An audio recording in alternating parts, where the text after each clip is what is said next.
O ano de 2025. O mundo mudou. E a igreja também. Mas nem todas essas mudanças são motivo de comemoração. Enquanto muitos celebram uma nova era espiritual, uma ameaça silenciosa tomou conta das paredes outrora sagradas. É uma apostasia crescente, um afastamento maciço da verdade bíblica que não está mais escondida, mas orgulhosamente exibida em altares, em conferências e em transmissões ao vivo. Hoje, em nome do progresso, doutrinas estranhas ao Evangelho estão sendo levantadas, títulos nunca instituídos por Deus, como apóstolos modernos, estão sendo celebrados, e mensagens centradas no homem estão sendo pregadas, em vez de centradas em Cristo. O que antes era considerado heresia agora é aplaudido como revelação, mas esse declínio não aconteceu da noite para o dia. Foi um processo sutil e progressivo, profetizado há séculos pelos apóstolos. Caro ouvinte, neste vídeo, exploraremos como a apostasia se infiltrou nas igrejas do século XXI, quem foram os protagonistas e, o mais preocupante, que consequências espirituais ela trará para milhões de pessoas que seguem esses caminhos falsos. Vamos começar.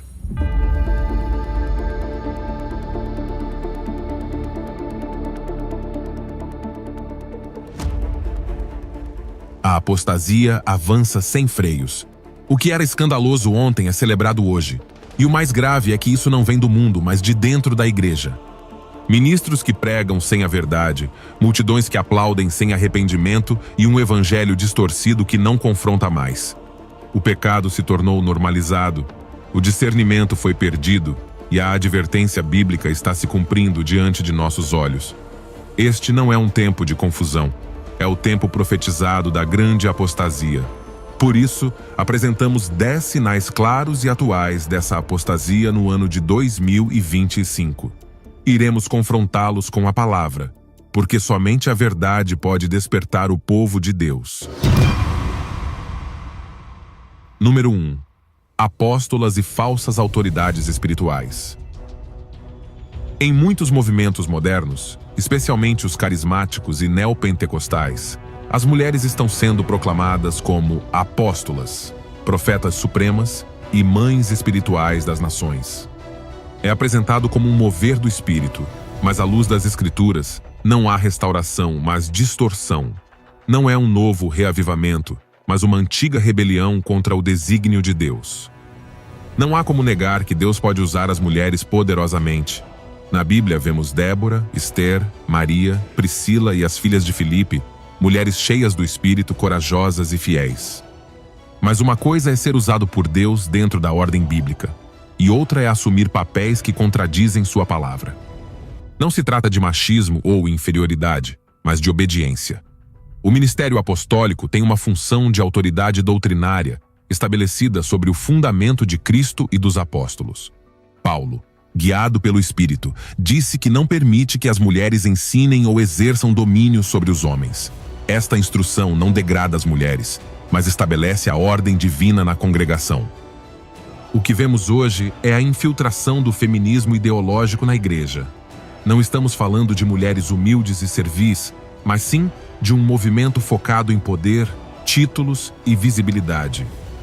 Muitos se autodenominam apóstolos, não porque Deus os chamou, mas porque o mundo os empurra a isso. Eles não buscam servir, mas construir sua imagem. Em vez de exaltar o nome de Cristo, eles exaltam o seu próprio nome. Em vez de construir a igreja, eles constroem impérios pessoais. Esse espírito feminista dentro da igreja não busca o reino de Deus, mas sim o de si mesmo. A ordem bíblica é rejeitada e a autodeterminação é promovida. Isso leva à confusão, à desobediência e à perda de discernimento. A sã doutrina é substituída por experiências emocionais, a autoridade bíblica por novas revelações e o chamado ao arrependimento por discursos autoafirmativos. Afirmamos claramente: as mulheres têm um lugar precioso e poderoso no corpo de Cristo, mas esse lugar deve ser definido pela palavra de Deus, não pela cultura. A verdadeira honra não está em imitar o homem, mas em obedecer a Deus. Quando a igreja quebra a ordem divina para agradar ao mundo, ela abre uma porta não para o espírito, mas para a apostasia. As consequências? Uma igreja sem ordem é uma igreja sem direção. O modelo divino é ignorado, o Espírito Santo fica triste e retraído, e a autoridade se torna humana. A palavra perde sua centralidade e é deslocada por emoções e modas. O resultado? Congregações divididas e confusas, sem cobertura legítima. E o mais grave, uma geração que não distingue mais entre verdade e falsidade. E isso não só traz desvio, mas também julgamento. Número 2. Quadridimensionalismo. Um Deus acima da Trindade. Vivemos numa época em que o erro se disfarça de revelação.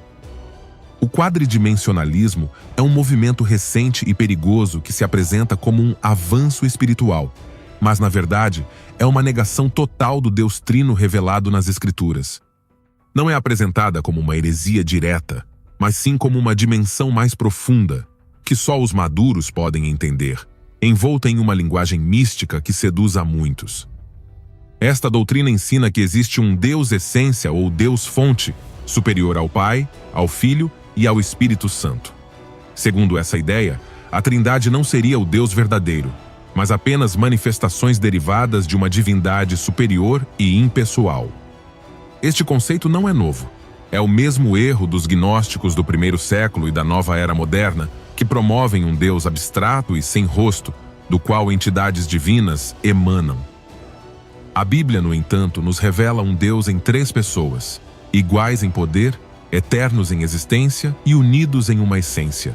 Não há ser divino superior ao Pai, ao Filho e ao Espírito. Eles são Deus, plena e eternamente. Jesus não foi criado, nem é uma derivação inferior. Ele é Deus desde o princípio, assim como a palavra claramente afirma. No princípio era o Verbo, e o Verbo estava com Deus, e o Verbo era Deus. Aceitar um Deus superior à Trindade destrói o Evangelho. Se Jesus não é Deus, seu sacrifício não tem poder eterno. Se o Espírito não é Deus, ele não pode regenerar ou habitar nos crentes. Se o Pai não é a plenitude da divindade, então não há Criador digno de adoração. Essa doutrina corrompe o próprio fundamento da nossa fé e leva ao colapso de toda a verdade bíblica. O mais preocupante é que essa mensagem não é pregada em templos pagãos, mas em púlpitos cristãos. Recentemente, figuras como Lisney de Font têm promovido a ideia de uma essência superior chamada o Elion, da qual, ela afirma, o Pai, o Filho e o Espírito Santo emergiram. Esse ensinamento tem causado controvérsia, pois se afasta da doutrina trinitária e cai no erro. O que é apresentado como profundidade espiritual é, na verdade, escuridão disfarçada. Muitos jovens, sedentos pelo sobrenatural, estão abandonando a verdade bíblica para perseguir experiências e doutrinas místicas que parecem elevadas, mas são podres em suas raízes. Isso não é maturidade espiritual, é apostasia revestida de espiritualidade. O apóstolo Judas nos exorta fortemente a batalharmos pela fé que uma vez por todas foi entregue aos santos. Não há nova fé, nem níveis ocultos de revelação. O que foi revelado é completo, perfeito e suficiente. E essa é a fé que devemos defender hoje mais do que nunca. Se perdermos a Trindade, perdemos tudo. Perdemos o Pai que nos amou, o Filho que se entregou e o Espírito que nos guia. O quadridimensionalismo não é apenas um erro doutrinário. É um caminho de engano que leva a um Deus falso, a um evangelho impotente e a um cristianismo sem Cristo. Igreja, acorde. Não se deixe levar pelo novo se ele contradiz o eterno. Contenda, defenda e permaneça firme. Pois fora do Pai, do Filho e do Espírito Santo não há Deus verdadeiro. Número 3. Um amor, sem arrependimento. A mentira mais doce do inferno. Uma das distorções mais perigosas do nosso tempo não é a negação do amor de Deus, mas sua distorção. Prega-se que Deus ama sem pedir nenhuma mudança, como se seu amor tudo tolerasse e nada confrontasse. É uma ideia que parece bonitinha, mas é uma mentira sedutora vinda do inferno.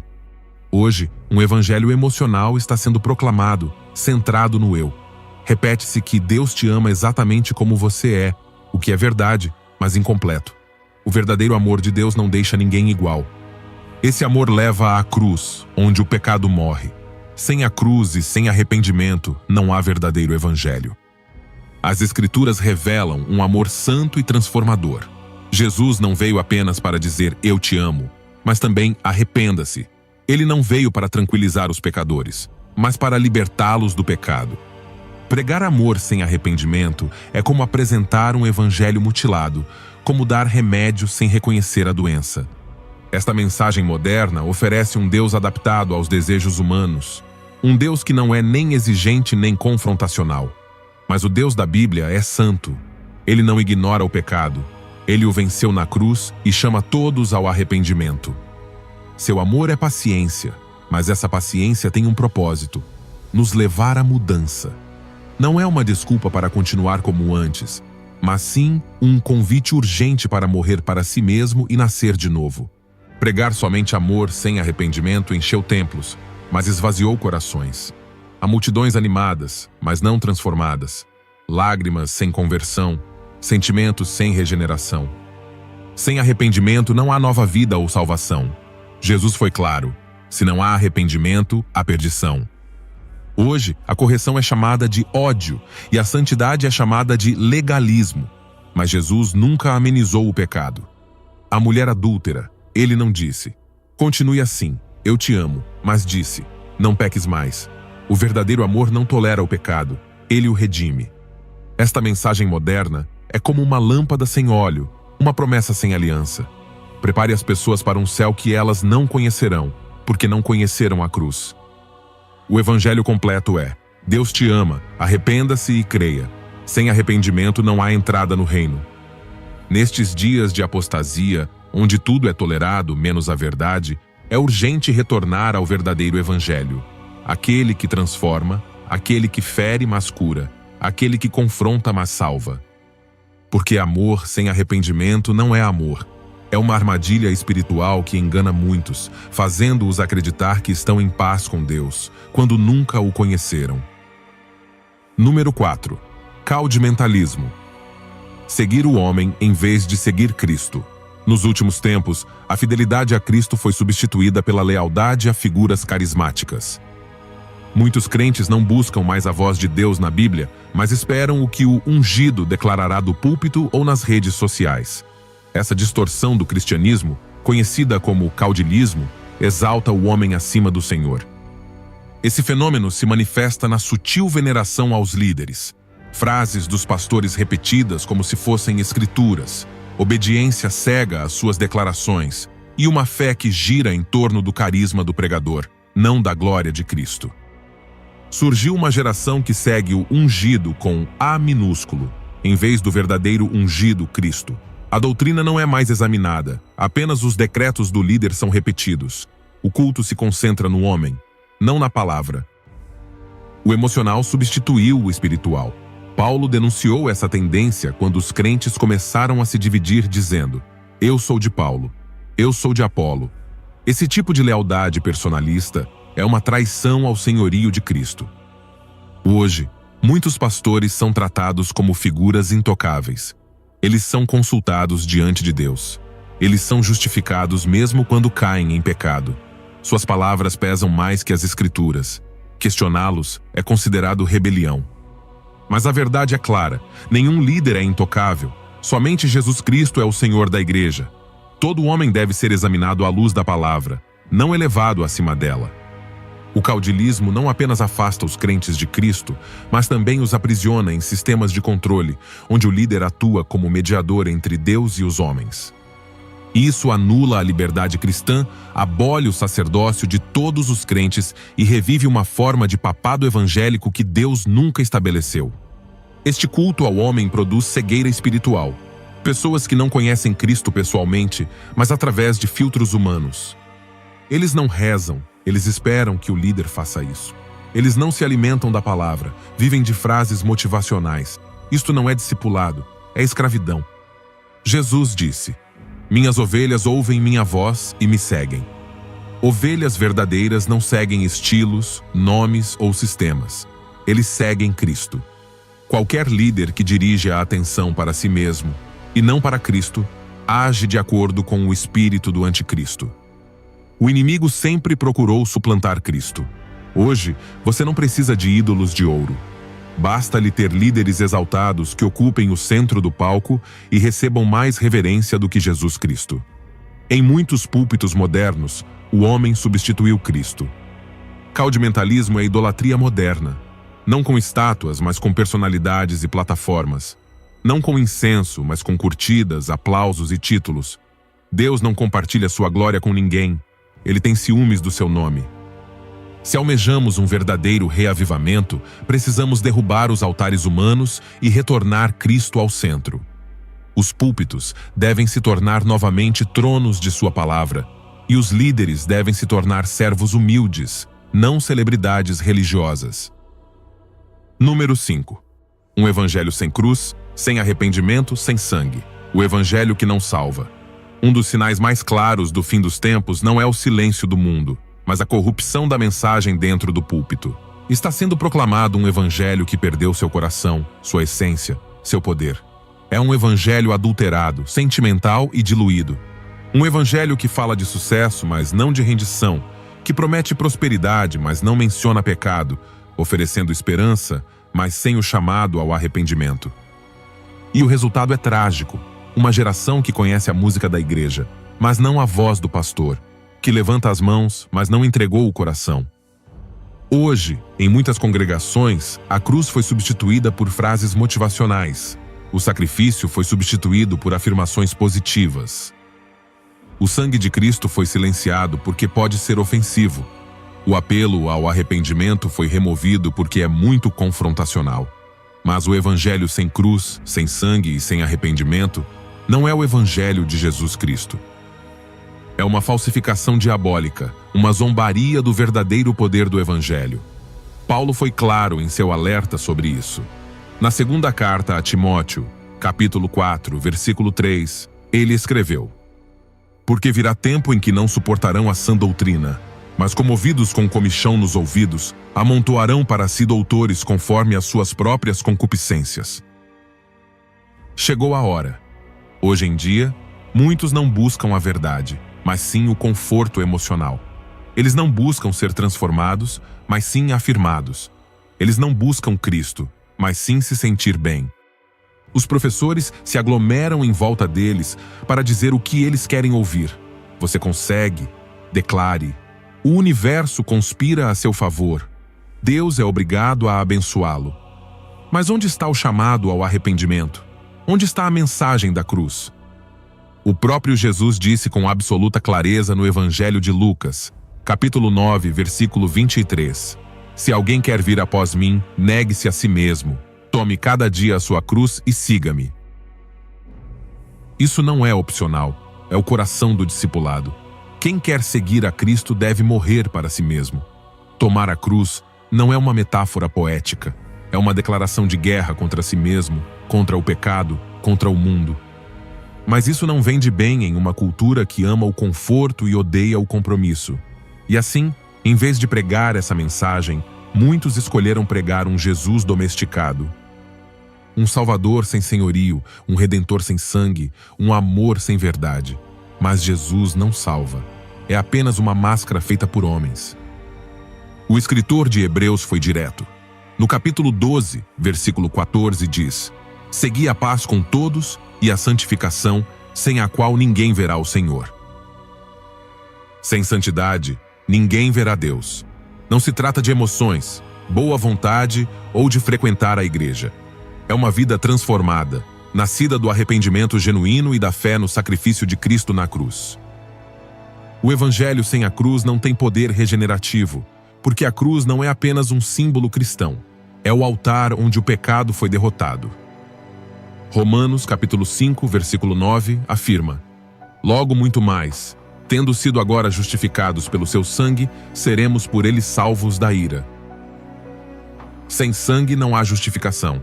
Sem arrependimento não há perdão. Sem a cruz não há salvação. E é isso que muitos estão esquecendo. Eles querem o céu sem desistir. Eles querem paz sem rendição. Eles querem glória sem passar pelo Getsemane. Mas o caminho para a vida eterna passa pela cruz, não pelo espelho da autoestima. E qual é o resultado deste evangelho sem a cruz? Igrejas cheias, mas vazias de glória, pessoas animadas, mas não redimidas, profissões de fé sem frutos de arrependimento. Pessoas que aceitaram a Cristo, mas nunca nasceram de novo. Jesus disse isso em Mateus, capítulo 7, versículos 22 e 23. No dia do juízo, muitos me dirão: Senhor, Senhor, em teu nome profetizamos, em teu nome expulsamos demônios e em teu nome fizemos muitos milagres. Mas eu lhes responderei: nunca vos conheci. Afastem-se de mim, vocês que violam as leis de Deus. Porque não basta chamá-lo de Senhor, você tem que nascer de novo. E esse novo nascimento só é possível através do arrependimento e da fé no sacrifício de Jesus. Pregar um evangelho sem cruz, sem sangue, sem arrependimento, é como oferecer remédios sem diagnóstico, é como convidar as pessoas para a vida sem passar pela morte do eu. É uma heresia suave, confortável e popular, mas letal. Igreja, vamos acordar. Voltemos à mensagem que salva. A mensagem que incomoda, mas transforma. A mensagem que fere o orgulho, mas cura a alma. A mensagem que pede arrependimento e oferece salvação eterna. Porque não há outro evangelho. Como Paulo escreveu em Gálatas, capítulo 1, versículo 8. Mas ainda que nós mesmos ou um anjo do céu pregasse um evangelho diferente daquele que pregamos a vocês, que seja amaldiçoado. Número 6. O show espiritual. Quando a adoração se torna entretenimento. Vivemos em uma época em que o foco de muitas congregações não é mais a presença de Deus, mas sim a experiência do público. A reverência foi substituída pelo espetáculo, a intimidade com Deus pelas sensações e a glória do Cordeiro pelo carisma do artista. O altar foi transformado em palco e a adoração em entretenimento. Esta é uma das formas mais sutis e perigosas de apostasia, o show espiritual. Luzes, fumaça, telas de LED, produções cada vez mais elaboradas, músicas cuidadosamente selecionadas para gerar uma atmosfera emocional, pulos, gritos, lágrimas e ainda assim muitas vezes sem a presença de Deus. Porque Deus não habita na manipulação emocional. Ele habita onde há um espírito quebrantado e um coração contrito. E isso, infelizmente, tornou-se escasso em muitos dos chamados momentos de culto. O mais sério não é a tecnologia em si. Deus não é contra a mídia, mas o coração por trás de tudo. Porque quando o visual, o emocional e o espetacular substituem o espiritual, perdemos o nosso caminho. As pessoas não adoram mais a Deus pelo que Ele é, mas pelo que sentem. As pessoas não cantam mais por convicção, mas pela atmosfera. E assim, o que deveria ser um momento sagrado se torna um ato artístico cuidadosamente produzido para comover, mas não para transformar. O próprio Jesus falou dessa distorção. No Evangelho de Mateus, capítulo 15, versículo 8, ele disse: Este povo me honra com os lábios, mas o seu coração está longe de mim. O problema não é a música, mas o coração. É possível levantar as mãos, cantar a plenos pulmões até chorar, e ainda assim estar longe de Deus. Porque a verdadeira adoração não é uma questão de luzes, mas de luz interior. Não é uma questão de volume, mas de humildade. Não é uma questão de estilo, mas de espírito e verdade. Jesus deixou isso claro quando falou com a mulher samaritana. No Evangelho de João, capítulo 4, versículo 23, ele declarou: Está chegando a hora, e já chegou, em que os verdadeiros adoradores adorarão o Pai em espírito e em verdade, porque o Pai também procura tais que assim o adorem. O Pai não busca artistas cristãos, nem produtores de ambientes emocionais. Procure adoradores em espírito e em verdade, e que a adoração, embora possa ser acompanhada por instrumentos, telas ou luzes, nunca pode depender deles. Porque quando a adoração precisa de efeitos especiais para causar impacto, não estamos mais adorando o Deus vivo, estamos entretendo o público. O Antigo Testamento nos dá um exemplo claro. No segundo livro de Crônicas, capítulo 5, versículo 14, é relatado que quando o templo foi inaugurado e os levitas cantaram e tocaram com um só coração, a glória do Senhor encheu a casa de modo que os sacerdotes não puderam ministrar por causa da nuvem. Não era talento musical. Não foi a montagem. Foi a santidade, a unidade e o temor a Deus que trouxeram glória. Hoje, a glória foi substituída pela fama. Aquele que canta melhor, aquele que tem mais seguidores, Aquele que produz o show mais emocionante é aquele que sobe ao altar. Mas o altar não é um lugar para brilhar, mas para morrer. Morra para o ego, para o orgulho, para o desejo de impressionar, porque ali e somente ali se manifesta a verdadeira presença de Deus. O profeta Isaías teve uma visão chocante. No capítulo 6, versículo 1, ele disse: No ano em que morreu o rei Uzias, eu vi o Senhor assentado num alto e sublime trono, e a cauda do seu manto enchia o templo. E quando Isaías viu aquela glória, ele não pulou, não gritou, não cantou. Ele caiu prostrado e disse: Ai de mim, pois estou perdido, pois sou um homem de lábios impuros. Os meus olhos viram o Rei, o Senhor dos exércitos. Esse é o fruto da verdadeira adoração: quebrantamento, santidade, reverência, fogo purificador. Mas o que está acontecendo em muitos cultos de adoração hoje não é tristeza, é euforia. Não é medo de Deus, é desempenho. Não é devoção, é vaidade. E quando o espetáculo substitui o espírito, a igreja se torna um teatro e o altar uma plataforma para o ego.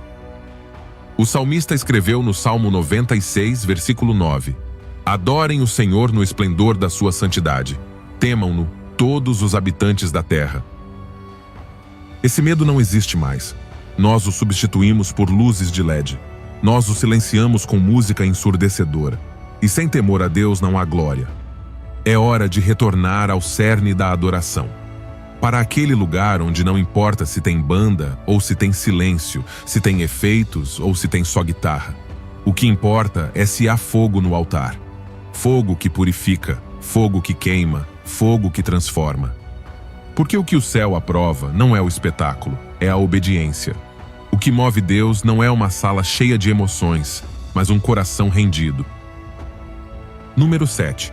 Ecumenismo e a construção de uma religião global sem Cristo. A unidade do engano final. Um dos movimentos mais perigosos e sutis desta época não é o ateísmo nem o secularismo. É algo muito mais enganoso, porque está disfarçado de espiritualidade, amor, unidade.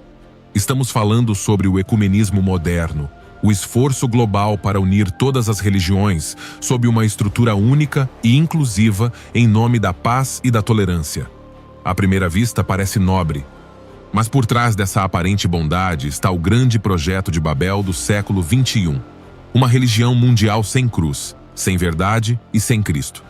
Dizem: não importa no que você acredita, todos nós adoramos o mesmo Deus.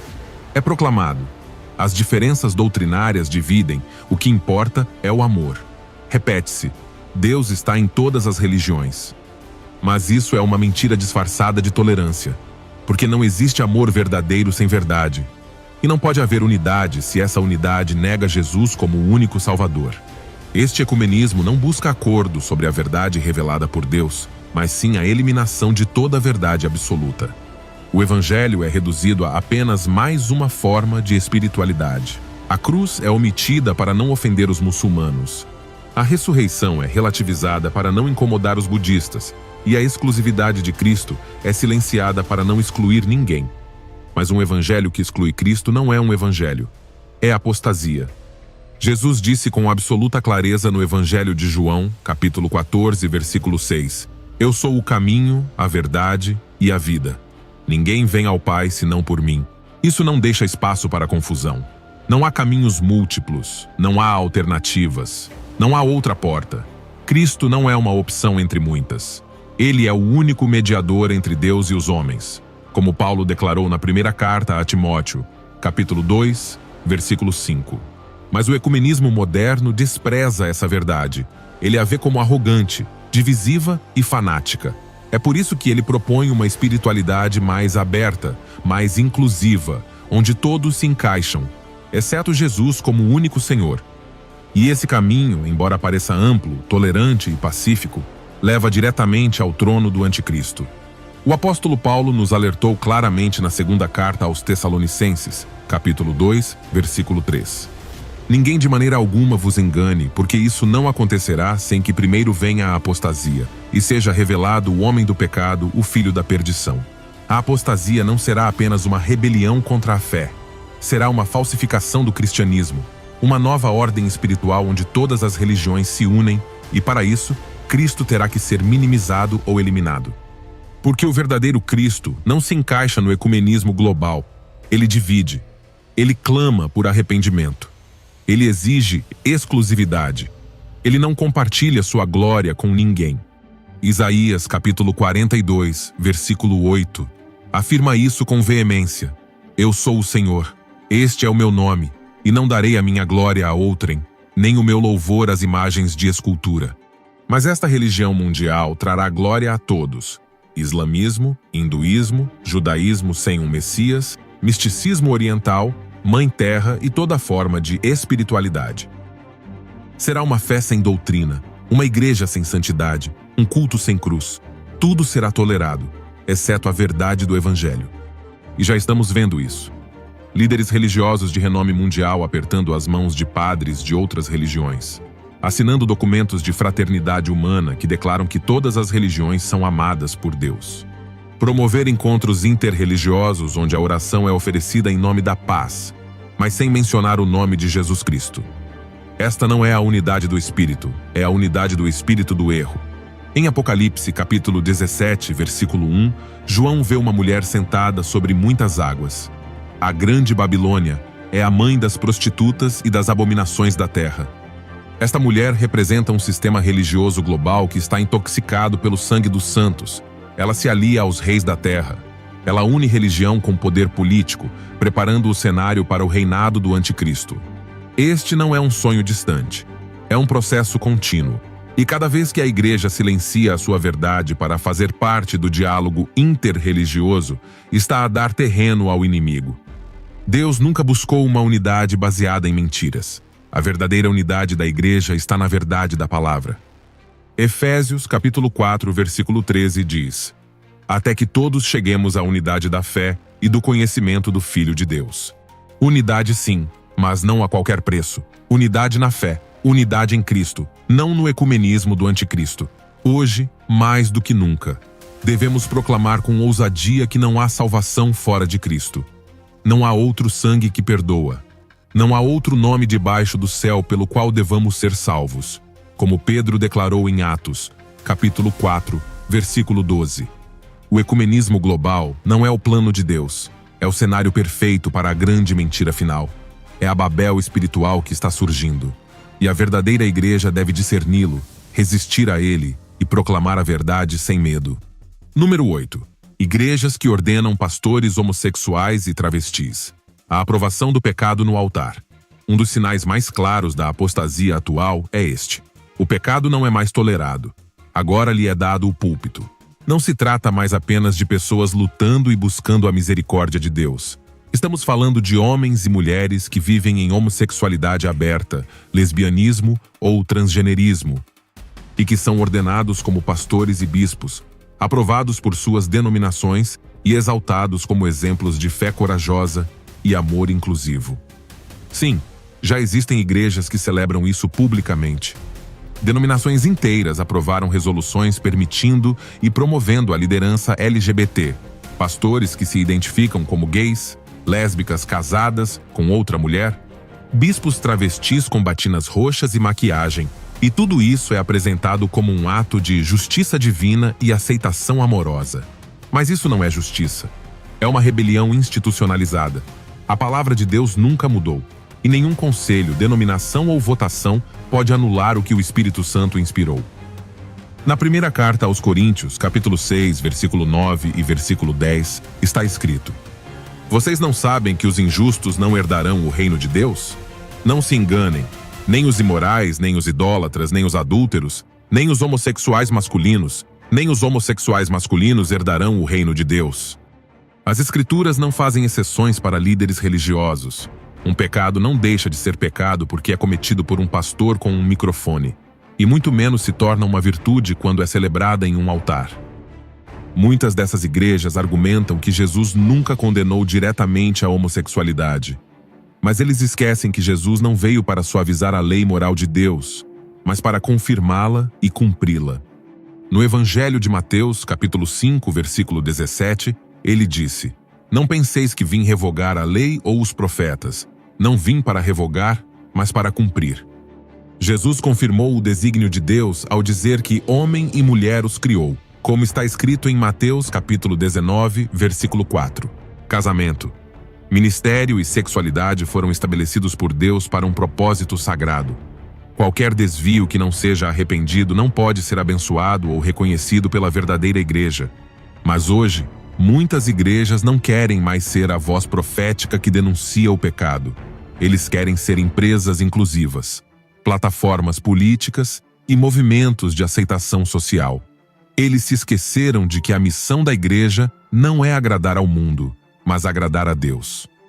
O apóstolo Paulo alertou que chegaria o tempo em que a sã doutrina seria rejeitada.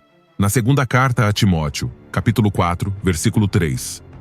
Virá tempo em que não suportarão a sã doutrina, mas tendo comichão nos ouvidos, amontoarão para si doutores segundo as suas próprias concupiscências.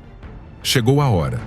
Hoje existem muitas igrejas que abençoam relacionamentos entre pessoas do mesmo sexo, que celebram o orgulho cristão LGBT, que marcham com bandeiras coloridas e proclamam que o evangelho deve se adaptar aos tempos.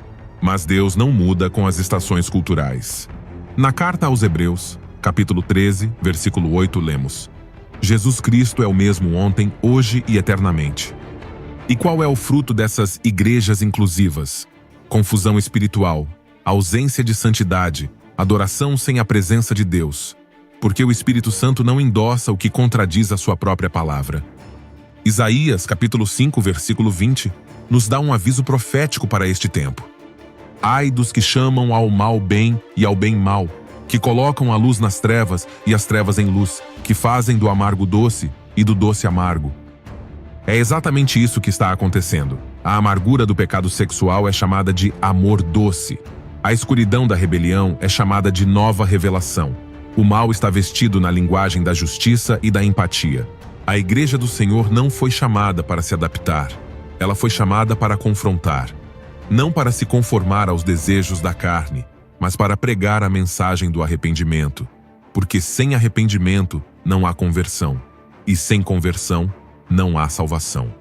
Um homossexual pode ser salvo? Sim, mas somente se ele se arrepender e crer no Evangelho. Um travesti pode ser restaurado por Cristo? Sim, se você deixar sua antiga vida e se submeter ao senhorio de Jesus. Mas você não pode, e não deve, ministrar, pregar ou liderar enquanto vive em pecado aberto, porque o ministério é para aqueles que vivem em obediência, não para aqueles que fazem campanha por sua desobediência.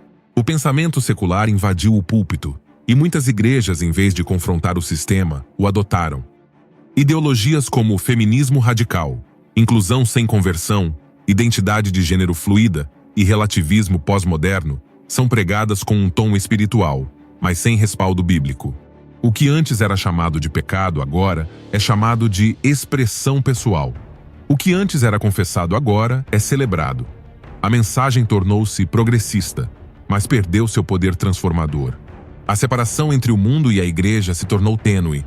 A santidade foi substituída pela tolerância, a doutrina, devido a opiniões pessoais. Santiago, o capítulo 4, versículo 4, afirma claramente: vocês não sabem que a amizade com o mundo é inimizade contra Deus? Portanto, qualquer que quiser ser amigo do mundo, constitui-se inimigo de Deus. Ser amigo do mundo é adotar suas ideias, amar seu pecado, buscar sua aprovação. E quem faz isso, mesmo que cante, pregue ou frequente a igreja, torna-se inimigo de Deus, porque sua lealdade está dividida. Esta passagem nos chama a uma decisão clara: ou andamos com Cristo em santidade, ou nos alinhamos com o mundo e sua rebelião. Não há meio termo. Número 10. Uma geração que não conhece a Bíblia, mas acredita que ela é cheia do Espírito. Vivemos em uma época em que muitos jovens cristãos conhecem mais letras de músicas do que versículos da Bíblia. Eles podem recitar frases virais, tocar vídeos motivacionais, falar sobre vibrações e energia espiritual, mas não conhecem a palavra de Deus. E sem a palavra não há discernimento. Sem verdade não há profundidade. Sem as Escrituras não há fundamento. A emoção tem sido confundida com a unção. O tremor do corpo com a obra do Espírito e a euforia do momento com a transformação do caráter. O resultado é uma igreja que é facilmente movida, mas não suporta a correção, que canta alto, mas não obedece em segredo, que se sente poderoso, mas é fraco diante do engano. No Evangelho de Mateus, capítulo 22, versículo 29, Jesus disse: Vocês estão enganados, não conhecendo as Escrituras nem o poder de Deus. Essa é a raiz do problema. Queremos poder, mas sem saber a verdade. Queremos o Espírito, mas sem a palavra. Mas o Espírito Santo nunca sai das Escrituras.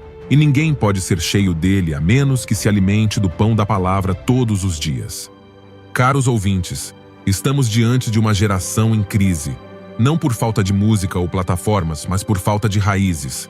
É hora de retornar à Bíblia, para desligar o ruído e abrir o livro. Parar de depender das emoções e buscar a verdade que permanece. Porque a emoção passa, mas a palavra permanece para sempre. Se não conhecemos as Escrituras, não conheceremos o Deus que fala por meio delas. E se não conhecemos a Deus, seremos facilmente levados por qualquer vento de doutrina. Hoje, mais do que nunca, voltemos à fonte, porque o reavivamento não começa no palco. Ele começa nas Escrituras. E assim, chegamos ao fim deste vídeo. Caminhamos juntos por alguns dos sinais mais preocupantes de uma igreja que, em muitos lugares, se desviou do caminho. Não fazemos isso para criticar por criticar, mas para soar o alarme, para pedir arrependimento e retornar ao fundamento eterno, a palavra de Deus. Se este conteúdo foi útil, se ele desafiou ou despertou você, não o guarde para si. Compartilhe. Agora, procurar. E, acima de tudo, examine seu coração à luz da verdade. Porque em meio a tanta confusão, o Senhor continua buscando um povo santo, firme, cheio do seu espírito e firmado na sua palavra. Obrigado por se juntar a nós até aqui.